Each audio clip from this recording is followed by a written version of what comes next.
and it was the same hollow man I'd divorced 15 years ago. I drove home in a daze. My mind was racing.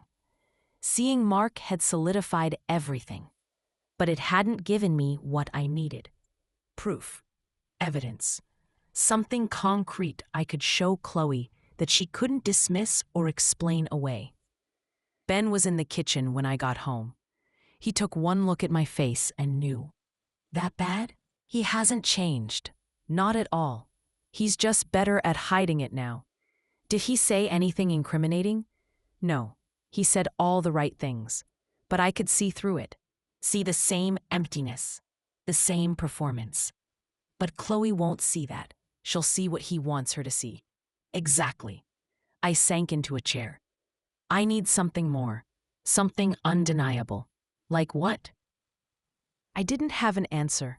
Not yet. I just sat there, staring at nothing, trying to think. Trying to figure out how to make Chloe see what I saw. That's when my eyes landed on the box on the shelf in my office. The one with the divorce papers. The one I'd looked at 2 weeks ago. The divorce papers. An idea started forming. Crazy. Dramatic. Maybe too much. But also perfect. Symbolic. Undeniable. What if I gave them to her? I said slowly. Gave who what? Chloe, the divorce papers. My divorce papers from Mark. Ben stared at me. You want to give your sister your divorce papers? Not just give them to her. Present them. Make it impossible to ignore. Sarah, listen. She won't listen to my words. She won't read my emails. But what if I showed her the physical proof? The legal document that says Mark and I were married and it ended. That our marriage failed. That would be something she couldn't dismiss. She already knows you were married to him. She knows you got divorced. How is showing her the papers going to change anything? Because it makes it real, tangible. Right now, our marriage is just a story. Something that happened a long time ago. Something she can romanticize or dismiss.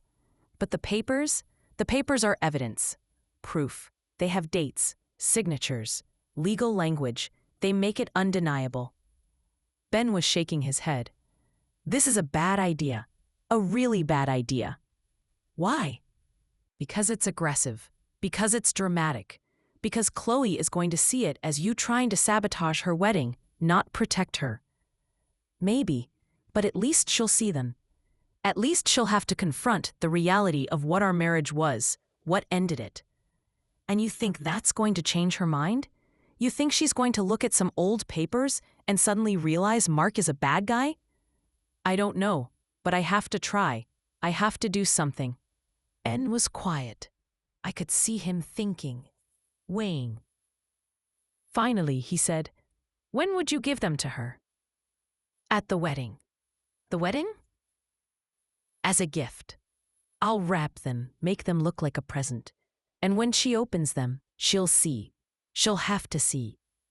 Sarah, if you do this, there's no coming back. Chloe will never forgive you. Your relationship will be over. Maybe, but if I don't do it and Mark hurts her, I'll never forgive myself. So you're choosing saving her over your relationship with her? I'm sure. Then I'll support you, whatever you need. I stood up, went to my office, got the box, brought it back to the kitchen, opened it, and there they were, the papers that had ended my first marriage. Yellowed, faded, but still legible, still real. I pulled them out, looked at them, my signature, Mark's signature, the judge's stamp, the date, all of it. This was my proof, my truth, the physical evidence that Mark Harrison was not the man Chloe thought he was. I spent the next week planning. I couldn't just hand Chloe the papers. That would be too easy to dismiss, too easy to throw away. I needed to present them in a way that was impossible to ignore, a way that made a statement. That's when I got the idea to frame them, not like a legal document, like art, something beautiful and terrible at the same time. Something that demanded attention. I found a custom framing shop, explained what I wanted. The woman behind the counter looked at me like I was insane. You want to frame your divorce papers? Yes, in a nice frame, something elegant, with a mat. Make it look important. This is for your ex-husband's wedding? My ex-husband's wedding to my sister. Her eyes widened. Oh, yeah. She didn't ask any more questions. Just took the papers, took my specifications, told me it would be ready in a week. I paid, left, and I felt a strange sense of calm, like I'd finally done something productive, something that might actually work. When I picked up the framed papers, they were perfect. The frame was black wood, simple, elegant. The mat was cream-colored, professional. The papers themselves were front and center, every word visible, every signature clear. At the top, the woman had added a small placard, engraved brass. It said, "Dissolution of marriage, Sarah Mitchell and Mark Harrison. Finalized, March 15th, 2010. It was beautiful and devastating, and exactly what I needed. I took it home, showed Ben. He stared at it for a long time. Jesus, Sarah, this is intense. That's the point. Chloe is going to lose her mind. Good. Maybe that's what she needs, to lose her mind, to snap out of this fantasy and see reality. Or she'll never speak to you again. Then at least I'll know I tried, that I did everything I could." Ben helped me wrap it. We used expensive wrapping paper, silver with white ribbons. Made it look like a real gift, something you'd be excited to open. When it was done, we put it in my car, and I stared at it. This beautifully wrapped bomb. This gift that was going to destroy my relationship with my sister. Maybe forever. "You don't have to do this," Ben said, quietly. "You can still change your mind." "No, I can't. This is the only way." "Are you scared?" "Terrified." "Good. You should be. This is going to change everything." I knew he was right, but I also knew I didn't have a choice. Not really. I'd exhausted every other option. Talking hadn't worked. Evidence hadn't worked. Reasoning hadn't worked. This was my last move, my final attempt to save my sister from making the same mistake I had. I looked at the wrapped frame in the back seat.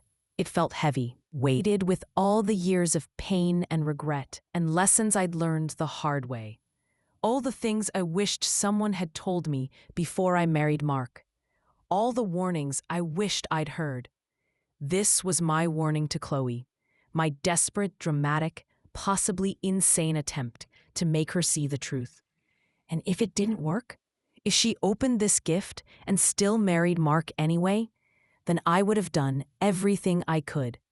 And whatever happened next would be on her, not on me. I'd sleep at night knowing I tried, knowing I fought, knowing I didn't just stand by and watch my baby sister walk into the same trap that had nearly destroyed me. The wedding was in 3 weeks. I had the invitation. Chloe had sent it despite everything. Maybe as an olive branch, maybe as a test. Either way, I was going, and I was bringing my gift. Ben and I sat in the car, the frame between us, like a third person, a ghost of my past that was about to haunt Chloe's future. "No matter what happens," Ben said, "I'm proud of you, for trying, for caring this much. Even if it ruins everything, even then, because you're doing it out of love, not spite, not jealousy, love." I hoped he was right. I hoped Chloe would eventually see that. But I wasn't counting on it. I was preparing for the worst, for her hatred, for her rejection, for the possibility that this was the end of our relationship. But I was also preparing for the small chance that it might work, that she might open this gift and finally see what I'd been trying to show her all along, that Mark Harrison was not her happy ending. He was her warning, her lesson, her biggest mistake. And I was the only one brave enough, or stupid enough, to tell her. 3 weeks. I had 3 weeks until the wedding. 3 weeks to second-guess myself, to doubt, to wonder if I was doing the right thing. But every time I wavered, I thought about that conference room, that anniversary dinner I ate alone, that hospital room where I lost my baby while Mark gave a presentation in San Francisco. And I knew I was doing the right thing, even if it cost me everything, even if Chloe never forgave me, even if I became the villain in her story. At least I'd be the villain who tried, the villain who cared, the villain who loved her enough to risk it all. I carried the frame inside, put it in my closet, and every day for the next 3 weeks, I looked at it. Reminded myself why I was doing this, what was at stake. My baby sister's future, her happiness, her heart. Mark Harrison had broken mine, but he wasn't breaking hers. Not if I had anything to say about it. Not without a fight. I didn't sleep the night before the wedding. I lay in bed, staring at the ceiling, watching the shadows change as cars passed outside. Ben was next to me, his breathing deep and steady. He'd tried to stay awake with me, but exhaustion had won around 2 in the morning. I envied him. I envied anyone who could sleep. My mind was a war zone. Thoughts firing in every direction. What ifs and maybes and terrible possibilities. What if I was wrong? What if Mark really had changed? What if I was about to ruin my sister's wedding, her happiness, for nothing? But then I'd remember the emptiness in his eyes at that networking breakfast, the way he'd said Chloe's name like she was a client, not his future wife, the reviews from his employees, the pattern that never broke, and I'd know. I wasn't wrong. I was just terrified of being right. At 5 in the morning, I gave up on sleep. I got out of bed carefully, trying not to wake Ben. Went to the kitchen, made coffee I couldn't drink. Stood at the window watching the sunrise paint the sky in shades of pink and gold. It was going to be a beautiful day. Clear, warm, perfect wedding weather. Of course it was. The universe had a sense of irony. Ben found me at 7. He didn't say anything, just wrapped his arms around me from behind and held me. We stood like that for a long time. No words, just breathing, just being together before everything fell apart. "You can still change your mind," he said finally.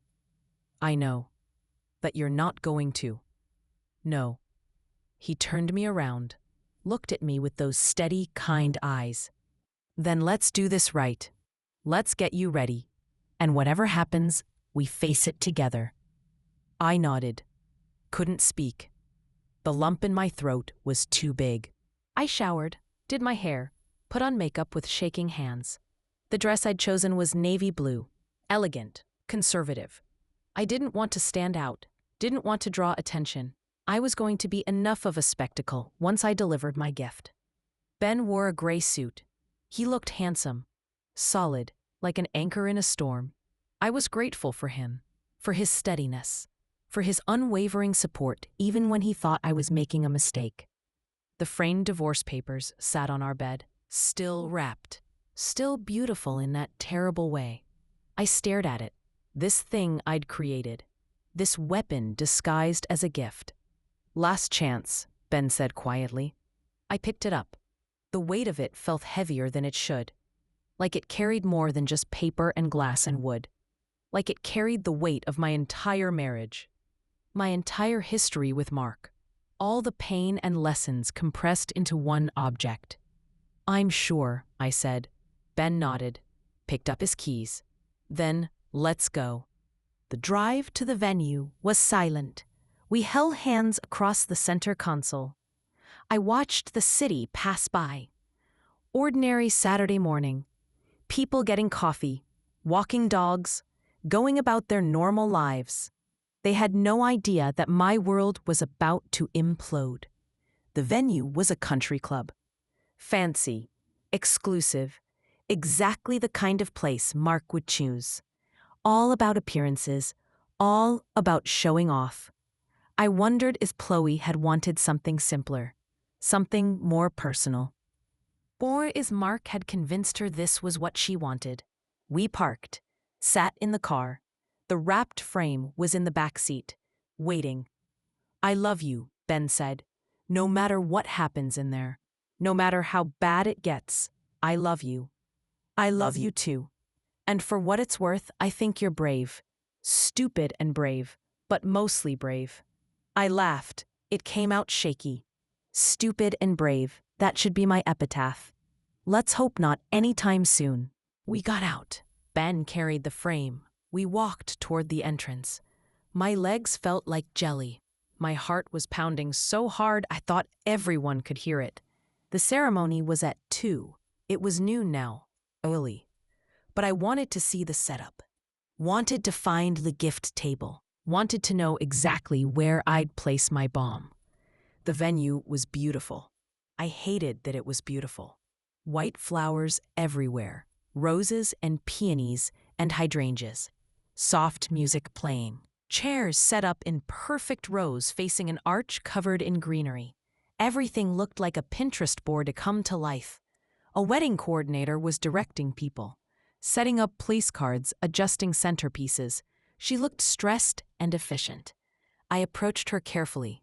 "Excuse me, where's the gift table?" She pointed to a room off the main hall. "Through there. We'll be bringing gifts out after the ceremony for display during the cocktail hour." "Is that your gift?" She was looking at the frame, the beautiful silver wrapping with white ribbons. "Yes, it's special. For the bride, from her sister." "How sweet. You can leave it there. We'll make sure it's displayed prominently." Prominently. Perfect. I wanted everyone to see. Wanted it to be impossible to miss. We went to the gift room. It was already filling up. Boxes wrapped in white and silver and gold. Envelopes with cards. Traditional wedding gifts. Toasters and blenders and picture frames. Normal things for a normal wedding. And then there was mine. Looking exactly like everything else on the outside, but carrying something so much darker inside. Ben set it down, carefully, like it might explode. In a way, it would. "There's still time," he said. "We could take it, leave, pretend we were never here. No, I came this far. I have to finish it." We left the gift room, walked around the venue, found our seats. We were toward the back. Family, but not important family. That stung a little. Before all this, I would have been in the front row. Chloe would have wanted me close. Now I was relegated to the back, a courtesy invitation, an obligation. Guests started arriving around 1. I recognized some of them. Our mom, dad, aunts and uncles. Cousins I hadn't seen in years. They all looked happy, excited, dressed in their best clothes, ready to celebrate. Mom saw me. Her face brightened. She came over, hugged me. "Sarah, I'm so glad you came. Chloe wasn't sure you would." Of course I came. She's my sister. "I know you two have been fighting, but this is her day. Let's just be happy for her, okay? Be happy for her." I wanted to scream, wanted to grab my mother and shake her and tell her that her youngest daughter was making the biggest mistake of her life. But I just smiled, nodded. Of course. Mom went to her seat. Front row, right where I should have been. More guests. Mark's family, his parents, his brother. I'd met them once, years ago. They'd been cold then, judgmental. They probably thought I wasn't good enough for their golden boy. I wondered if they'd approved of Chloe, if they thought she was an upgrade. Mark's friends, his colleagues, all of them polished and wealthy and smiling. All of them part of his performance, his audience. And then, the music changed, shifted, became the processional. Everyone stood, turned toward the back. The wedding party came first. Bridesmaids in pale pink, Chloe's friends. Girls I'd watched grow up. They looked beautiful, happy, oblivious. Groomsmen in gray suits, Mark's friends. Frat brothers and business school buddies. All of them probably just like him. All charm and no substance. And then Mark, walking down the aisle with his mother. He looked good. I hated that he looked good. Suit perfectly tailored, hair perfectly styled, smile perfectly practiced. He waved at people, shook hands, played the part of the happy groom. When he got to the front, he turned, waited, and his face was pure theater. Anticipation, love, joy, all fake, all performance. But everyone else saw it and sighed, saw it and believed. The music changed again, became the bridal march. Everyone stood, turned, and there was Chloe, my baby sister, in a white dress that looked like something from a fairy tale. All lace and silk and delicate beading. Her hair was up, her makeup was perfect. She was carrying a bouquet of white roses, and she was smiling. That huge, radiant, unguarded smile. She looked happy, really happy, and for a second, just 1 second, I doubted everything. Maybe I was wrong. Maybe Mark had changed. Maybe this was real, and I was about to ruin it out of jealousy or bitterness or some twisted need for revenge. But then I looked at Mark, looked at his face as he watched Chloe walk down the aisle, and I saw it, just for a flash. The calculation, the satisfaction, not love, possession. He wasn't looking at her like she was his partner. He was looking at her like she was his prize, and I knew. I was right. I'd always been right. Chloe reached the front. Dad kissed her cheek, placed her hand in Mark's, sat down, and the ceremony began. I didn't hear most of it. The minister talked. Mark and Chloe recited vows. Traditional vows. Nothing personal. Nothing specific. Just the standard words people said when they promised forever. Mark's voice was smooth, confident. He looked at Chloe like she was the only person in the world. But I'd seen that look before, felt it directed at me. It didn't mean anything. It was just another tool in his toolkit. Chloe's voice was softer, more emotional. She meant every word. I could hear it, see it in the way her hands shook slightly as she held Mark's.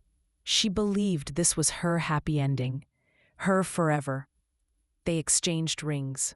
The minister said something about love and commitment and partnership. And then, I now pronounce you husband and wife. You may kiss the bride. Mark pulled Chloe close, kissed her.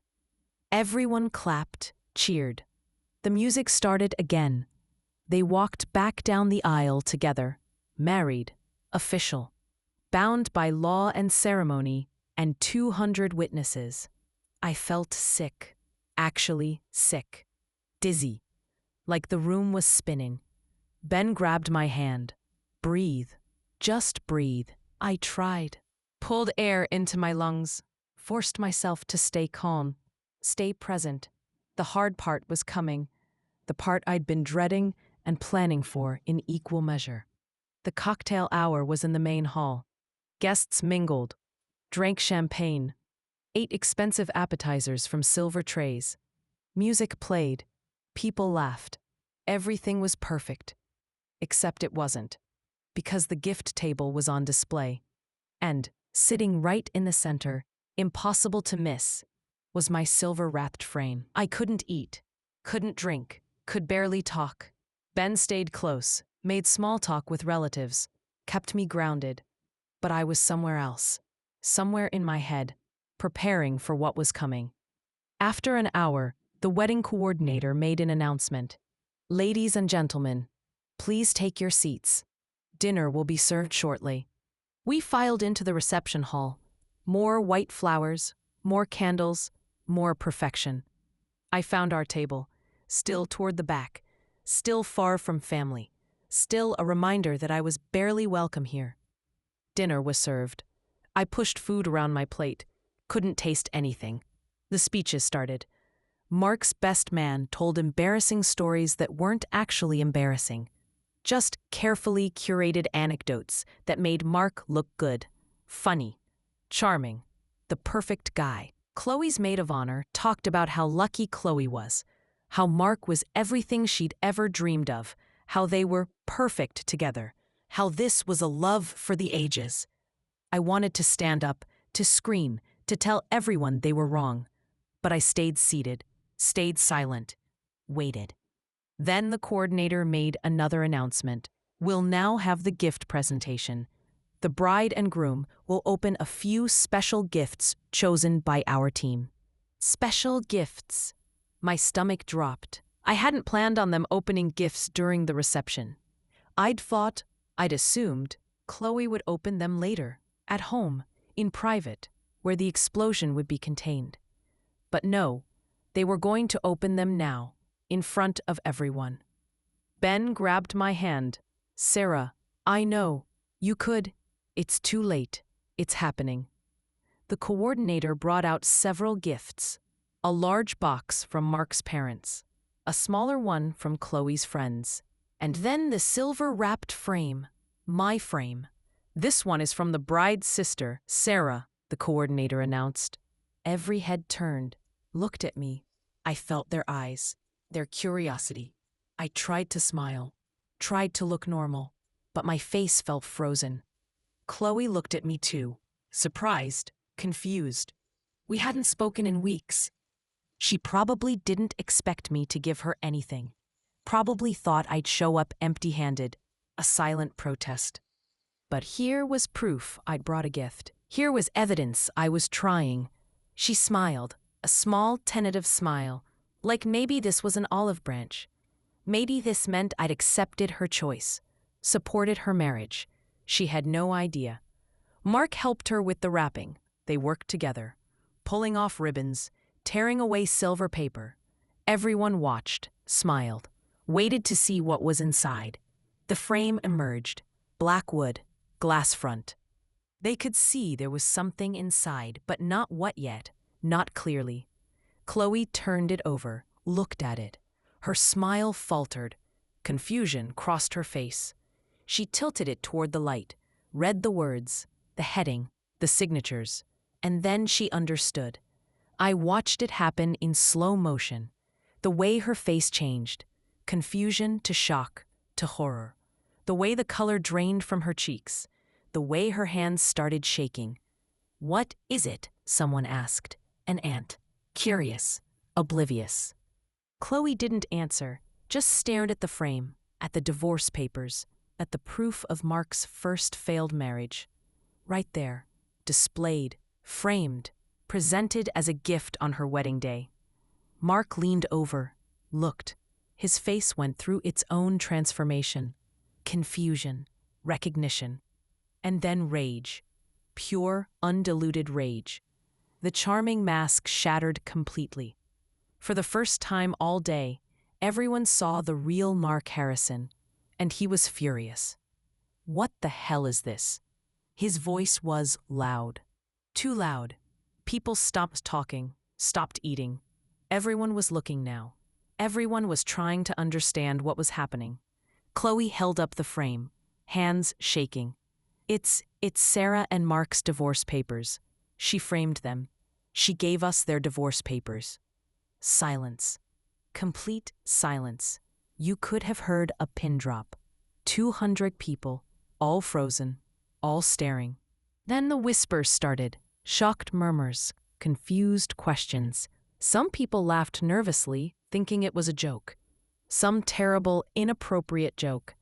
But it wasn't a joke. It was real, and it was destroying everything. "Sarah." Chloe's voice was barely audible. "What did you do?" I stood. My legs were shaking, but I stood.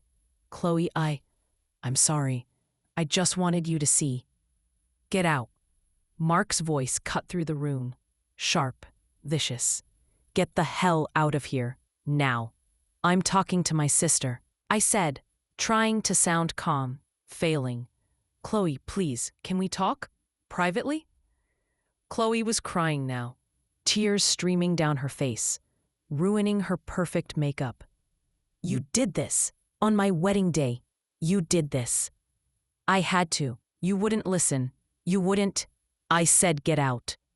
Mark was standing now, moving toward me.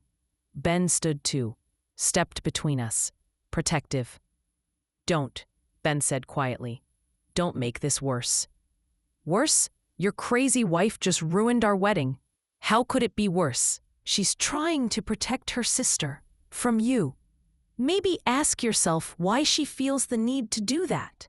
Mark's face was purple, veins bulging in his neck. He looked like he wanted to hit someone. Probably me. But there were too many witnesses, too many people watching. Chloe. I stepped around Ben, looked at my sister. Please, just give me 5 minutes. Let me explain. Chloe looked at me, at the frame in her hands, at the divorce papers, at her ruined wedding, at the guests all staring and whispering, at Mark's rage, at the disaster I'd created. And then she ran, just turned and ran, out of the reception hall, her white dress trailing behind her like a ghost. I followed. Of course I followed. Ben tried to stop me, but I pulled away. This was between me and Chloe. This was the conversation we needed to have. The one I'd been trying to have for weeks. I found her in a side room, some kind of bridal suite. She was collapsed in a chair, still holding the frame, still crying. Her perfect hair was falling down. Her perfect makeup was destroyed. Her perfect wedding was in ruins, and it was my fault. I closed the door behind me, locked it. We needed privacy. This was going to get ugly. How could you? Chloe's voice was raw, broken. How could you do this to me? I had to. You wouldn't listen. You wouldn't. So you decided to humiliate me in front of everyone I know? She threw the frame. It hit the wall. Glass shattered. The papers fell out, scattered on the floor. On my wedding day, you couldn't just let me be happy. You had to destroy it. I'm not trying to destroy your happiness. I'm trying to save you from making the same mistake I did. It's not the same. Mark and I are different. What you had with him, that was years ago. People change. He's changed. No, he hasn't. I saw him, talked to him. He's the same person, Chloe, the same selfish, emotionally unavailable man I divorced. The same man who forgot our anniversary, who missed our baby's miscarriage, who put himself first every single time. Stop. Just stop. I don't want to hear this. You need to hear this. You need to understand what you're getting into. I understand perfectly. I'm married to a man I love, a man who loves me, and my bitter, jealous sister can't handle it. I'm not bitter. I'm not jealous. I'm terrified. I'm terrified he's going to hurt you the way he hurt me. You don't know that. You don't know anything about our relationship. I know Mark. I know who he is at his core, and that doesn't change. Not in 15 years. Not ever. Chloe stood, faced me. Her face was blotchy and red, but her eyes were hard. Get out. Chloe, I mean it. Get out. I never want to see you again. You're not my sister anymore. Sisters don't do this. Sisters don't sabotage each other's happiness out of spite. It's not spite. It's love. I love you. I'm doing this because I love you. This isn't love. This is control. This is you trying to make my life match yours, trying to make sure I'm as miserable as you were. Well, congratulations. Mission accomplished. My wedding is ruined. My guests are horrified. My husband is furious. Are you happy now? No, I'm not happy. I'm heartbroken. Because you're my baby sister, and you're making a mistake, and you hate me for trying to stop you. It's not a mistake. The only mistake was trusting you, thinking you'd be happy for me, thinking we could get past our history. Our history? This isn't about our history. This is about your future, about what Mark is going to do to you once the honeymoon phase ends, once you're married and comfortable, and he doesn't have to try anymore. You don't know that will happen. Yes, I do. Because it happened to me. Because it happens to everyone who marries him. He's incapable of putting anyone else first. It's just who he is. Then why did you marry him? Chloe screamed. If he was so terrible, why did you stay with him for 8 years? Why did you waste almost a decade of your life with someone you claim is a monster? The question hit me like a punch. Because I loved him. Because I believed he would change.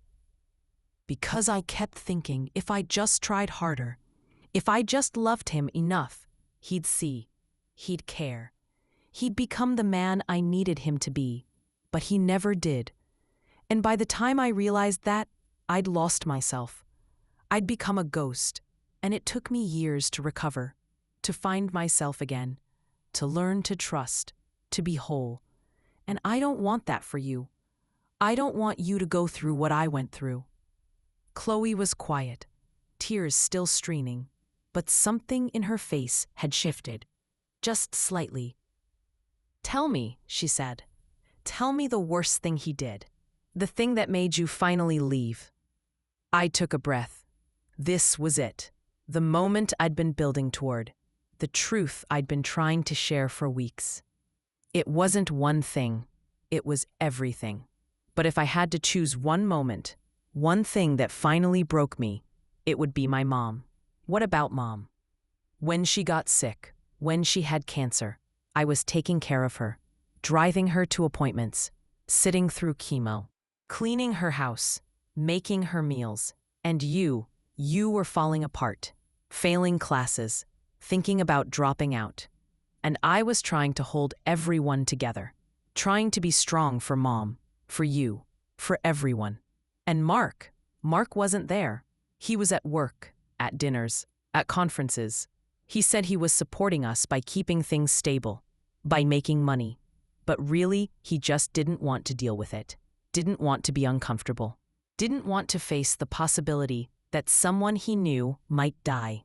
Chloe's face had gone pale. I didn't know that. I didn't know he wasn't helping. Of course you didn't. You were 19. You were scared. You had your own stuff to deal with. But I needed him, Chloe. I needed my husband. And he wasn't there. Just like he wasn't there when I miscarried. Just like he wasn't there for anything that mattered. He was only there for the easy stuff, the fun stuff, the stuff that made him look good. But that was 15 years ago. He's older now, more mature. Is he? Because when I saw him at that networking event, he was flirting with a woman half his age, while engaged to you. And when I talked to him, he said all the right things, but there was nothing behind it. No real emotion, no genuine care, just performance, just charm. The same charm he used on me, the same charm that fooled me for 8 years. Chloe sat back down, put her head in her hands. I don't know what to believe anymore. Believe this. Believe that I love you, and I would never hurt you intentionally, that everything I've done, every word I've said, has been because I'm terrified of watching you go through what I went through, of seeing you lose yourself the way I did, of watching Mark break your heart the way he broke mine. But he hasn't. He's been good to me. He's attentive. He's caring. He's everything you said he wasn't. That's called the honeymoon phase, Chloe. Everyone is attentive and caring in the beginning. But what happens in year 3, year 5, year 8? When the newness wears off and real life sets in? That's when you see who someone really is. And Mark, at his core, is selfish.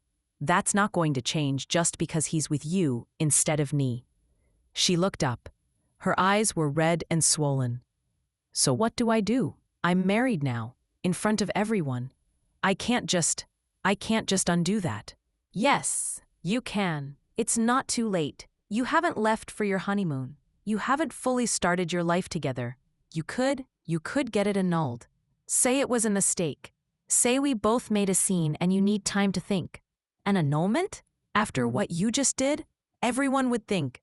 They'd think you were right, that I made a mistake, that I'm weak. Who cares what they think? This is your life, your happiness, not theirs. I care. I care what people think. And I care that my own sister just destroyed my wedding because she couldn't let go of the past. I let go of the past. I'm happy now. I have been. I have a life I love. This isn't about me holding on. It's about me warning you. About me using what I learned to help you avoid the same pain. There was a knock on the door. Hard, aggressive. Chloe, open the door. Mark's voice. Angry, controlled, but barely. Chloe looked at me. Then at the door. Then back at me. I could see the war in her eyes. The part of her that wanted to believe me, and the part that wanted to believe in her marriage, in Mark, in the fairy tale. I have to go, she said finally. Chloe, please just leave. Let me deal with this. Let me talk to my husband. My husband. She said it with ownership, with commitment, like she'd already chosen, like nothing I'd said had mattered. Okay, I said quietly. Okay, but if you need me, if anything happens, if you realize I'm right, I'm here, always. She didn't respond, just stood, walked to the door, unlocked it. Mark was there. His face was a thundercloud. He looked at me with pure hatred. Get out, he said, before I have you escorted out. I looked at Chloe one more time. She was standing next to Mark, her husband, the man she'd chosen over me, over my warnings, over everything. I love you, I said. No matter what happens, I love you. She didn't say it back, just looked away, and I knew I'd lost her. Maybe not forever, but for now, for today, I'd lost my sister.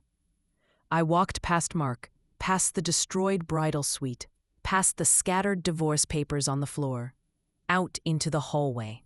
Ben was there, waiting. He didn't say anything, just took my hand and led me out. We passed the reception hall.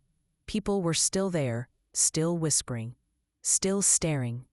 I kept my head up, kept walking, refused to run. Refused to show how completely I'd just destroyed everything. We got to the car. I collapsed in the passenger seat.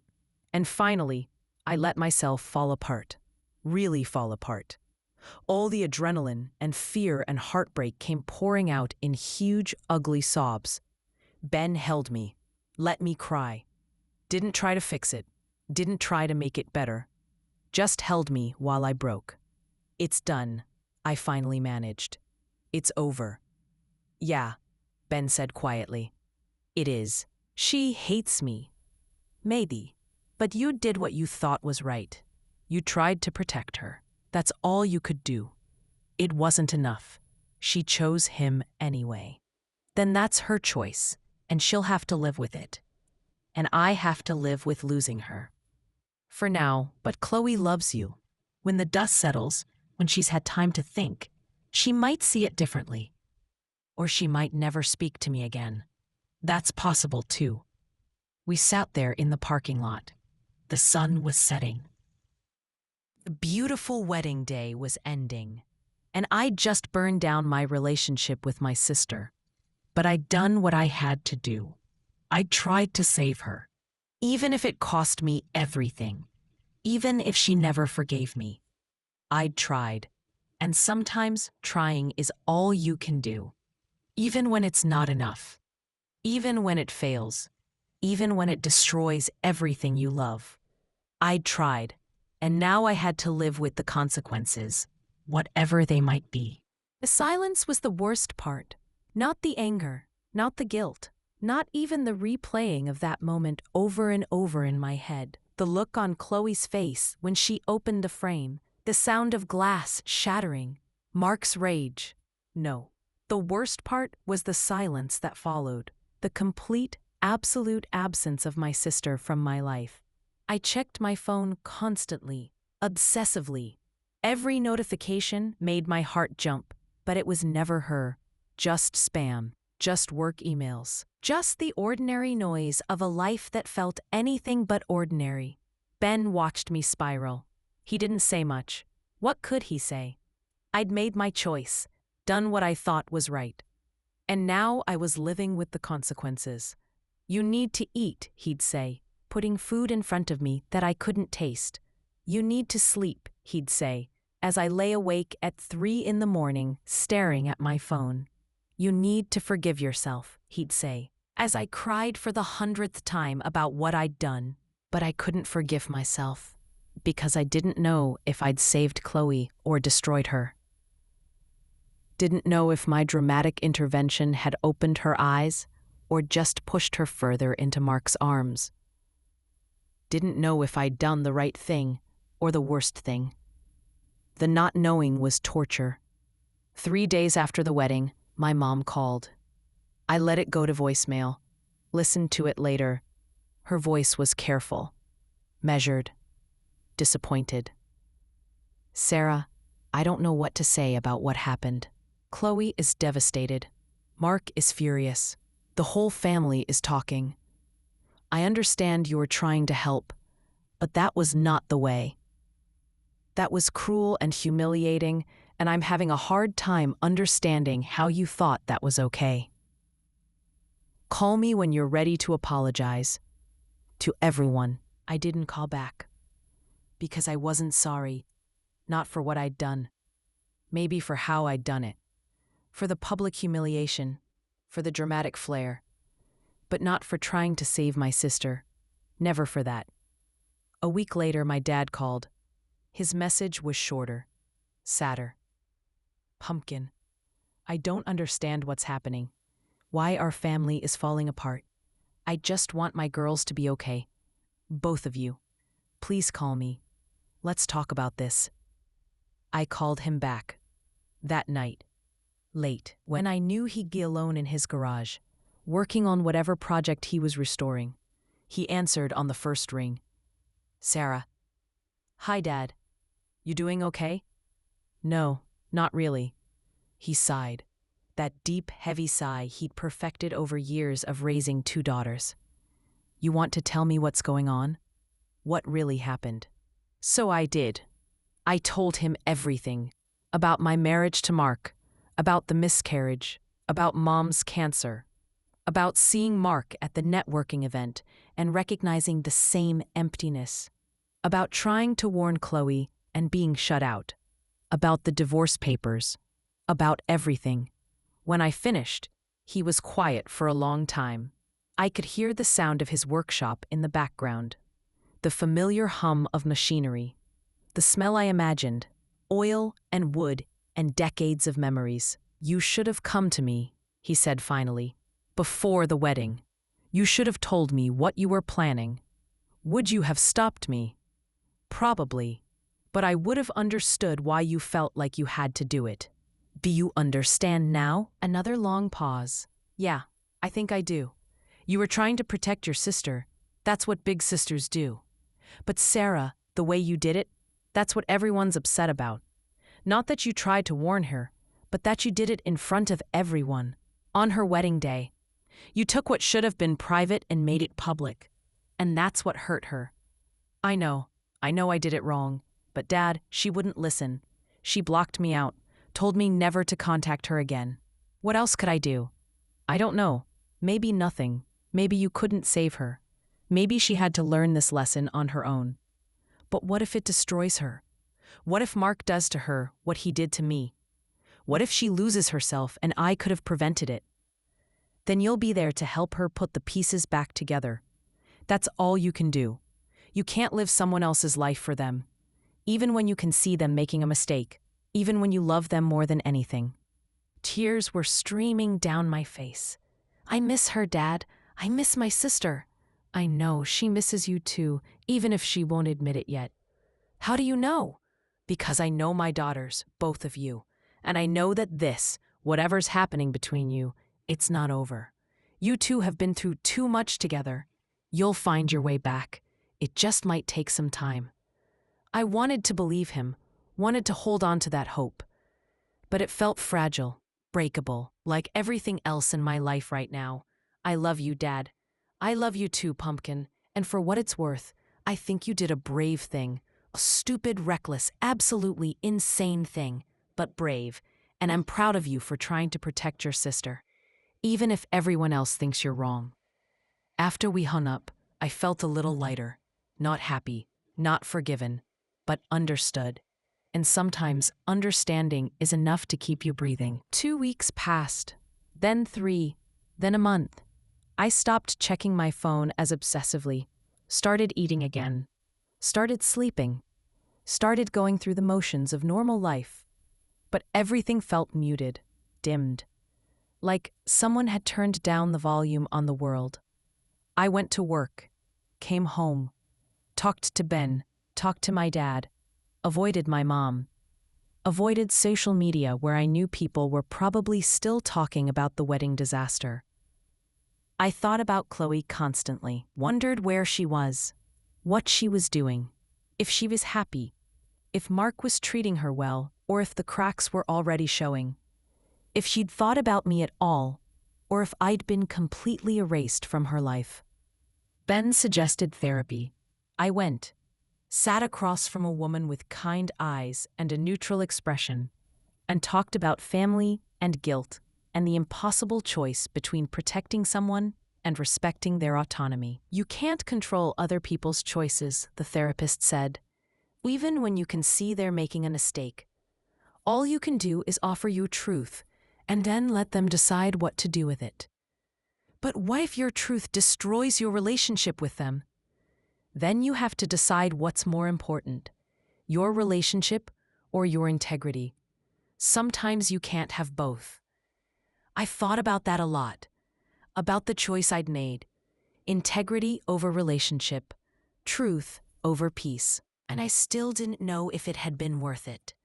6 weeks after the wedding, on a Tuesday morning, my phone buzzed. I was making coffee. Ben had already left for work. The house was quiet, too quiet, the way it had been every morning since the wedding. I almost didn't check it, almost let it sit there. Another spam notification, another reminder that my sister had vanished from my life.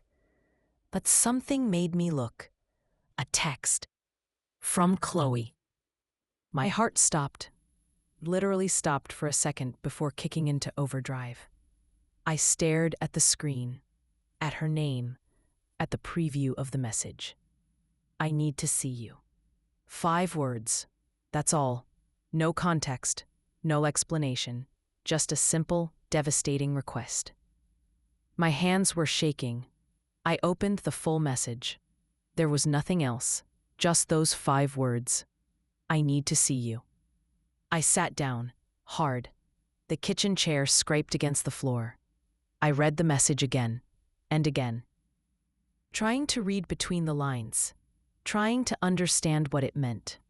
Was she angry? Ready to yell at me in person? Ready to cut me out of her life officially? Or was she hurt? Ready to talk? Ready to admit I'd been right? I didn't know, but I knew I had to see her. Whatever was coming, I had to face it. I typed back with shaking fingers. When and where? The response came immediately, like she'd been waiting, watching her phone the same way I'd been watching mine for 6 weeks. Mom and Dad's house. Tomorrow, 2 p.m., just us. Mom and Dad's house, our childhood home, neutral territory, sacred ground.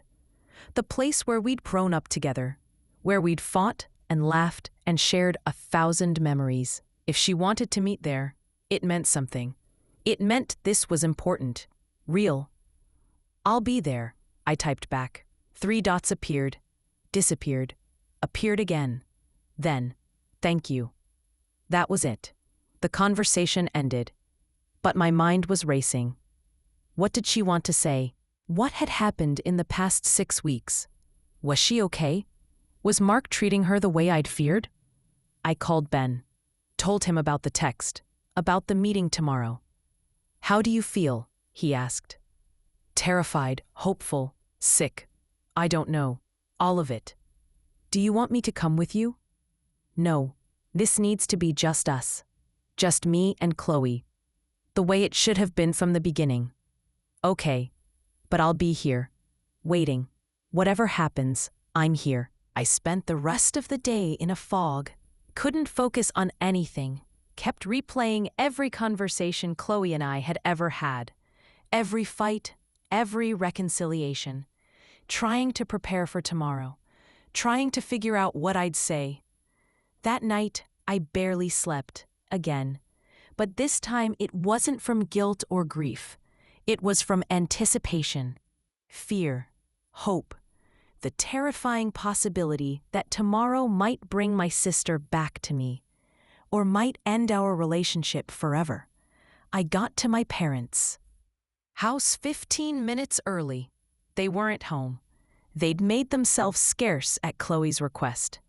This was between us, no mediators, no parents trying to keep the peace. I parked in the driveway, stared at the house where we'd grown up, white with blue shutters, a front porch where we'd played as kids, a tree in the yard that still had the rope swing Dad had hung when I was 7. So many memories in this house, so many years of being sisters. Chloe's car pulled up at exactly 2 o'clock.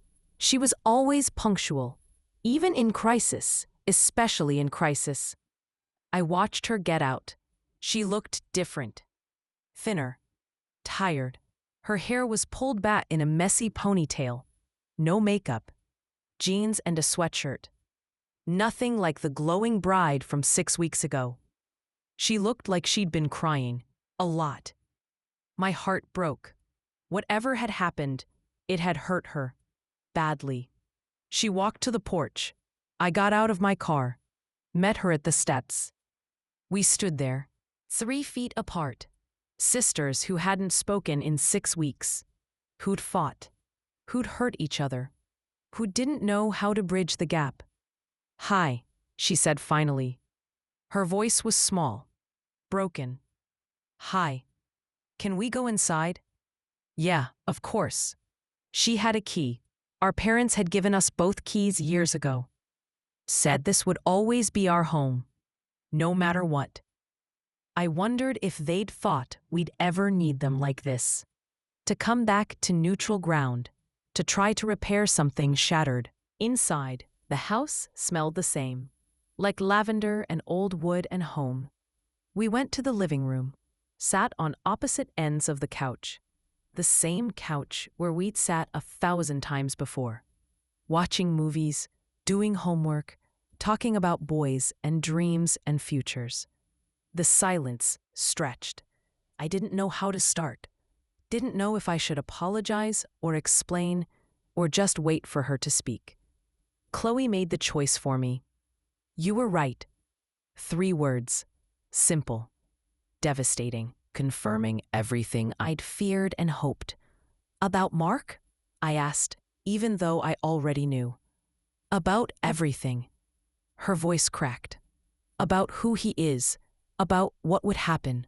About all of it. Tears started streaming down her face. Not delicate tears. Ugly, gasping sobs. The kind that come from deep pain. Deep regret.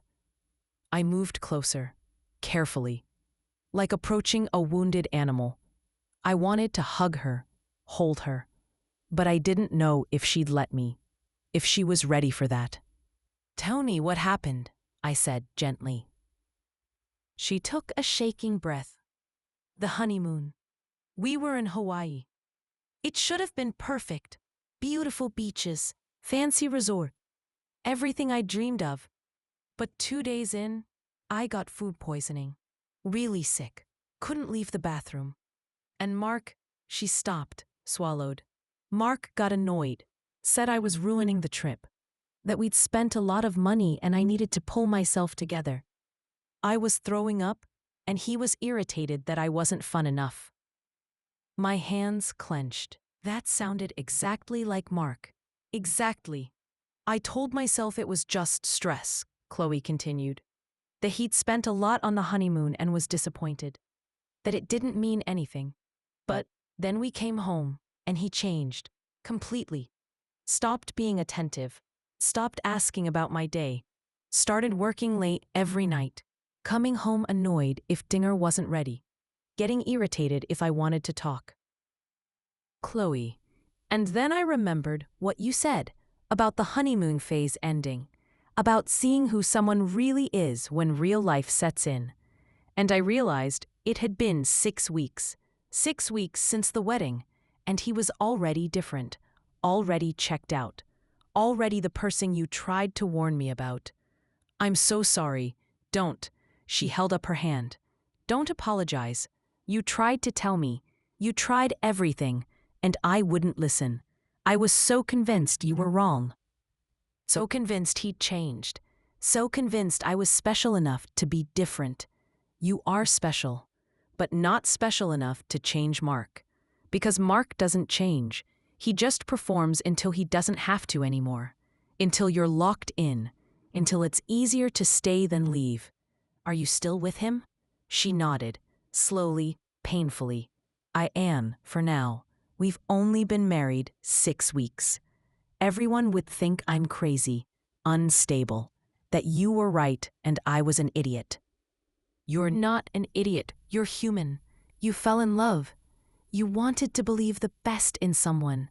That's not stupid. That's hopeful. That's kind. It's naive. You tried to tell me, and I called you jealous, bitter. I said you were trying to ruin my happiness, and all you were doing was trying to protect me. I could have done it better. I could have found another way. Not humiliated you in front of everyone at your wedding. Chloe was quiet for a moment. Then she said something that surprised me. I don't know if I would have listened any other way. You'd tried talking to me. You'd tried showing me evidence. You'd tried everything, and I shut you out every time. Made excuses, defended him. The divorce papers, they were shocking, horrible, humiliating, but they were also undeniable. They made it impossible to pretend your marriage to him didn't matter, that your experience didn't count.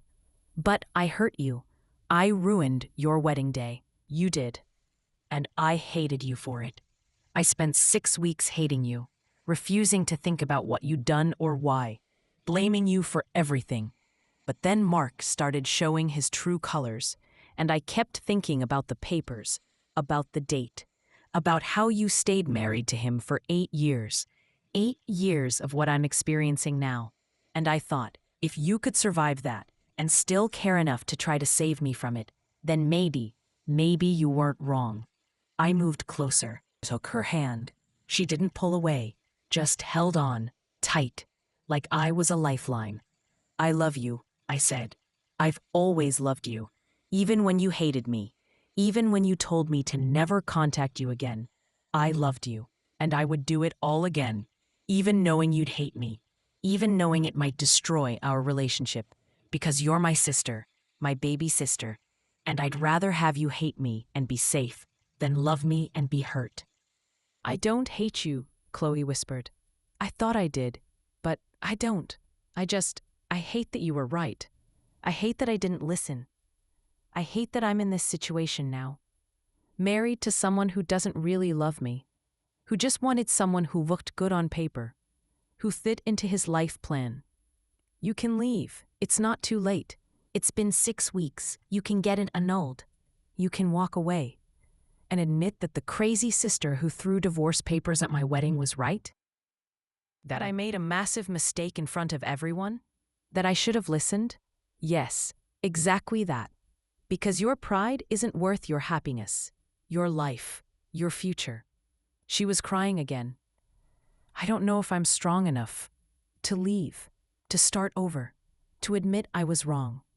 You are. You're the strongest person I know. You survived mom's cancer. You finished college when you wanted to drop out. You built a career. You've survived 6 weeks of marriage to Mark.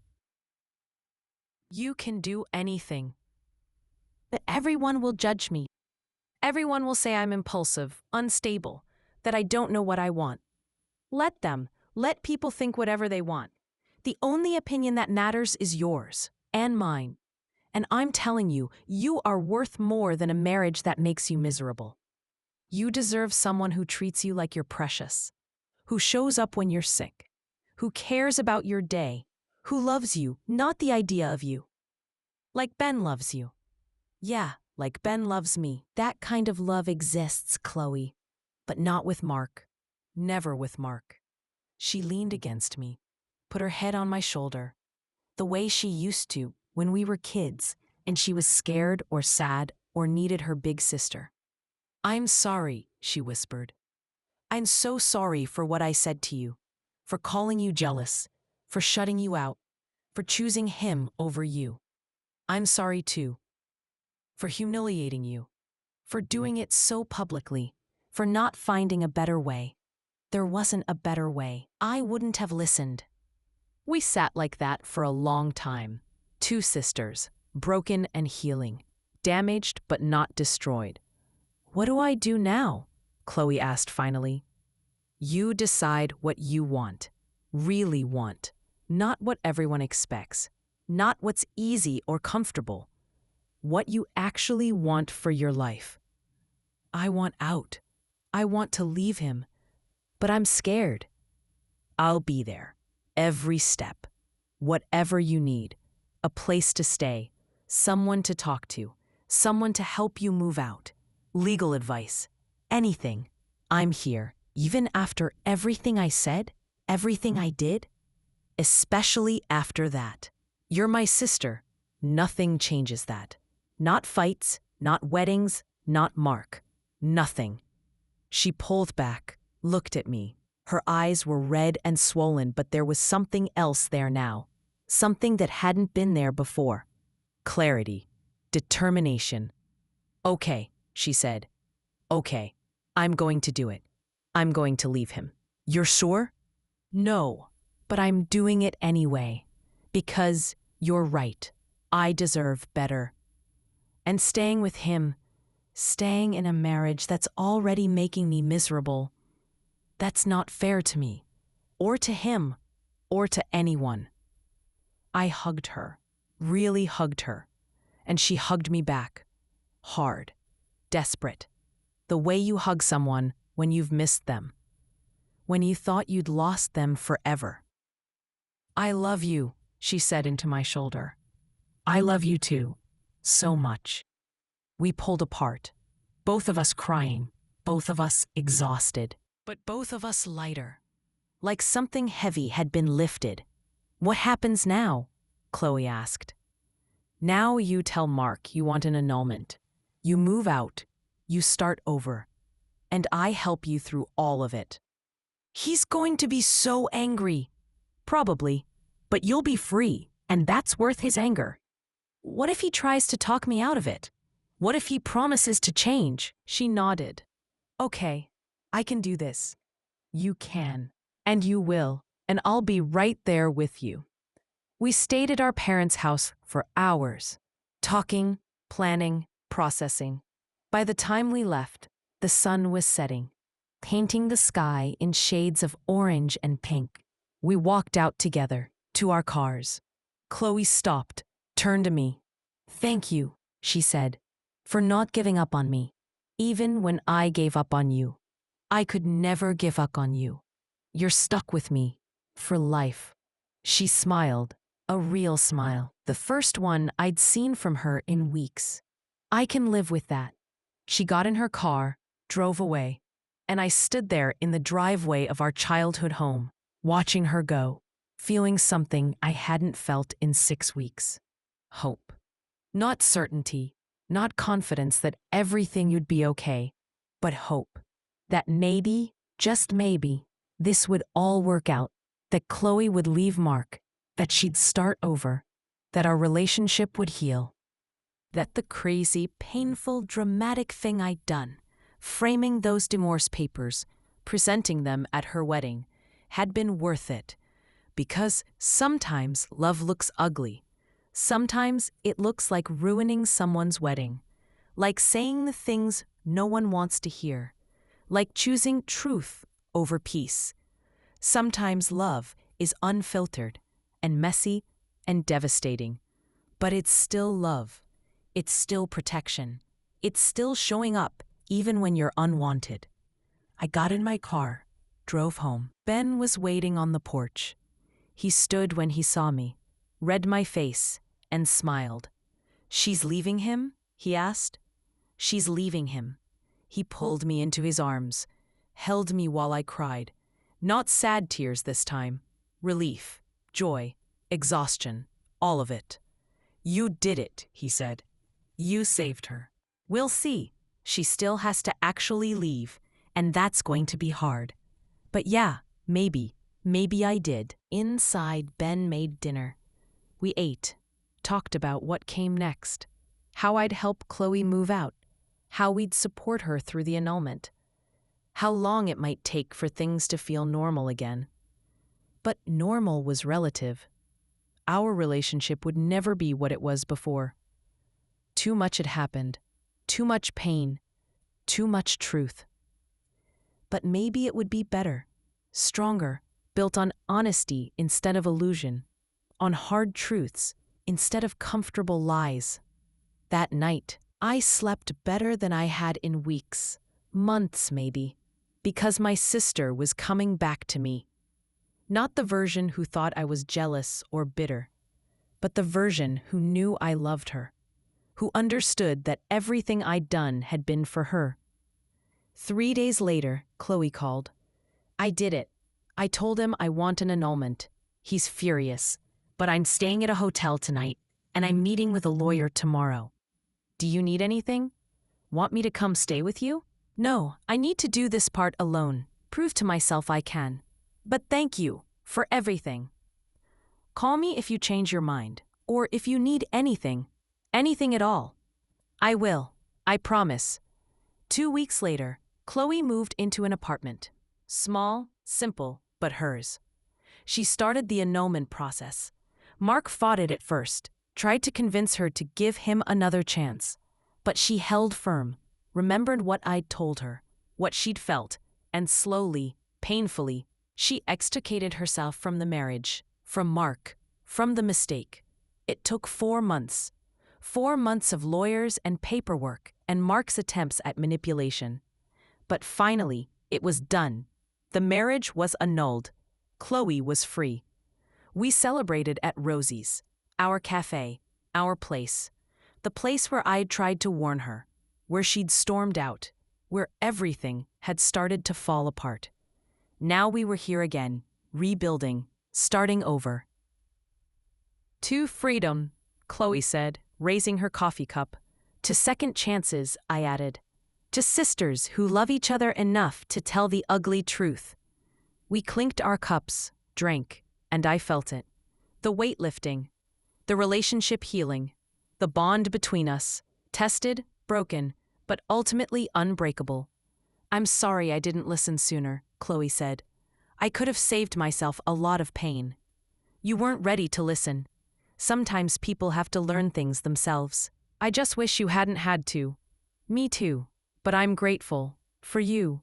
For your crazy, dramatic intervention. For loving me enough to risk everything. Always. I'll always risk everything for you." We talked for hours. About the past, the present, the future. About healing and moving forward and what came next. Chloe was thinking about going back to school. About pursuing something she'd always wanted but put aside. About building a life that was truly hers. And I was just grateful. Grateful to have my sister back. Grateful that my instincts had been right. Grateful that the ugly, painful truth had ultimately set her free. 6 months after the wedding, that wasn't really a wedding, Chloe and I were sitting on my back porch. It was spring. Everything was blooming. New life, new beginnings. "Do you ever regret it?" she asked. "Doing what you did, knowing how much it hurt me?" I thought about it. Really thought. No, I regret how I did it. The public humiliation, the drama, but I don't regret trying to save you. Even if it had destroyed our relationship permanently, I wouldn't regret it. Because I had to try. That's what big sisters do. Even when little sisters are stubborn and stupid? Especially then. She laughed. "I'm glad you're my sister, even when you're infuriating." Same. Even when you're impossible. We sat in comfortable silence, the kind that only comes from years of knowing someone, from surviving the hard things together, from coming out the other side. "Mark called me yesterday," Chloe said finally. My stomach tightened. What did he want? To apologize, to say he'd been going through things, that he wants to try again, start fresh. And? And I told him no, that I'd learned my lesson, that I deserve better, that we both do. She looked at me. I could hear your voice in my head. Everything you said, everything you tried to tell me. And I knew I was making the right choice, finally. I'm proud of you. I'm proud of me too, for leaving, for choosing myself, for believing you, even if it took me too long. Better late than never. True. Ben came out with lemonade, sat with us, the three of us, family. Not by blood, in his case, but by choice, by love, by showing up. To family, Ben said, raising his glass. To ugly truths, I added. To sisters who don't give up, Chloe finished. We drank, and I felt it, complete, whole. The story that had nearly broken us had actually made us stronger, made our bond deeper, made our love more real, because that's what real love does. It tells the hard truths. It shows up in ugly ways. It risks everything for the people who matter. Real love doesn't always look pretty. Sometimes it looks like divorce papers in a frame, like a ruined wedding, like choosing truth over peace. But it's still love, the most profound, unfiltered, unbreakable kind. And in the end, that's all that matters. Not the wedding, not the disaster, not the drama. Just two sisters who loved each other enough to survive the truth and come out the other side stronger, together. The way it was always meant to be.